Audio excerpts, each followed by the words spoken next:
Hello, Praxis here, and I'm going to be playing some Universe Sandbox 2. So I have a suggestion from actually myself, because I'm genuinely curious about this. While I was recording the TRAPPIST video, I was kind of curious what would happen if we replaced the orbits of Earth and Venus. Of course, I don't think Venus is going to change very much, so it's more or less what would happen if Earth orbited in where Venus orbits, so... yeah, I wonder what's going to actually happen. If I go over to view zones, you can see that Venus is in the red region. Well, that's not exactly true. It's kind of in that transitional region. Actually, it's still technically in the habitable Goldilocks zone. Of course, I don't really know any planet that could actually survive there, but maybe Earth can. Let's go ahead and find out. Okay, so let's see where Venus is actually orbiting. It's orbiting on a semi-major axis of...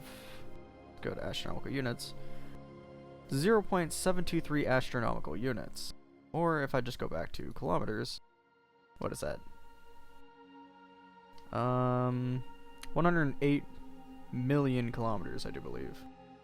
So let's go ahead and just copy this. And let's halt the game, and let's just change the semi-major axis of Earth to where Venus is. Pretty simple. And let's go ahead and adjust the inclination to 3.40 degrees. With a matching eccentricity of 0. It doesn't have any eccentricity. Okay. So let's go ahead and just remove Venus. I'm not going to bother swapping them. Instead, I'm just going to do it this way. So let's go ahead and see what happens to Earth now. Is there going to be any massive effects? Are the oceans going to boil away, or is it just going to get a little bit warmer? Well, let's go ahead and slow down time a little bit, and let's hit play.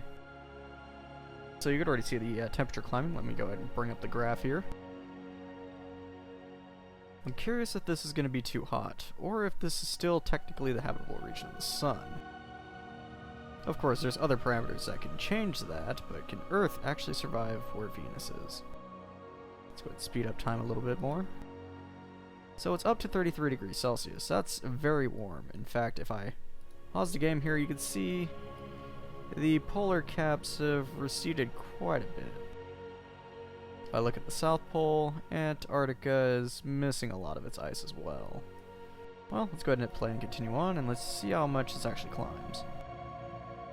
Let's see whether or not this will actually stabilize to a sub 100 degrees Celsius temperature. Ooh, it just keeps climbing. It's getting warmer and warmer. If we look over at Antarctica, let's go ahead and change the lighting to studio. And pause the game.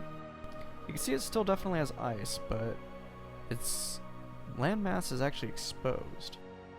Pretty interesting. Let's go ahead and continue. I think there is an option for me to actually disable the rotation. Don't know where that's at. Probably motion? I don't know if that'll physically stop the rotation, though. I think... oh, it's display settings. Okay. So it's still rotating. We're just not seeing it now.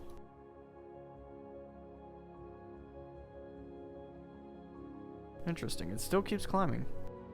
It's about to pass that 100 degrees threshold there. Which means the oceans are going to start boiling away. You could already kind of see it.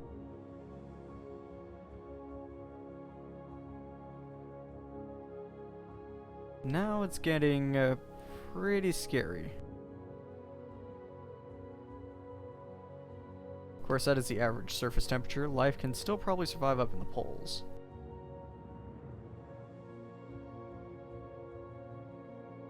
Antarctica has very little ice left. It's hard to tell what's cloud and what's ice at this point. And it's above 100 degrees Celsius. You're going to start seeing the oceans really start to boil away.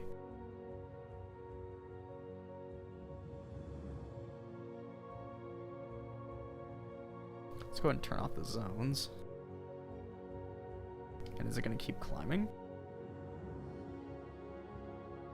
No, it looks like it dropped. It's probably due to the time step. Let me go ahead and reduce the time step and let it just kind of stable out manually. It looks like it's going to sit around 100 degrees Celsius.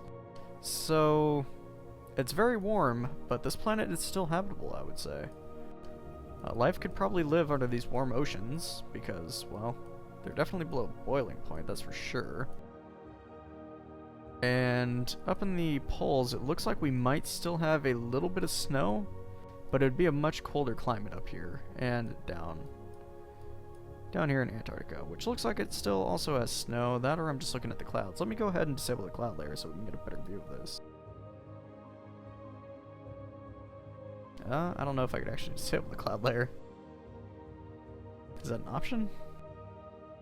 Ah, show clouds. Okay, Antarctica has a little bit of snow left, a little patch there, but that kind of says that this is still a very habitable temperature. So Earth is still definitely habitable, but quite warm. Definitely some massive global warming effects going on here. Oceans have receded a little bit, and I can only imagine that this is a very, very humid planet now. A lot of water vapor in the atmosphere, but still survivable. Anyways, if you guys like the video, please leave it a like, and if you want to see more videos like this, please do subscribe. It really does help. And I will see you guys in the next one.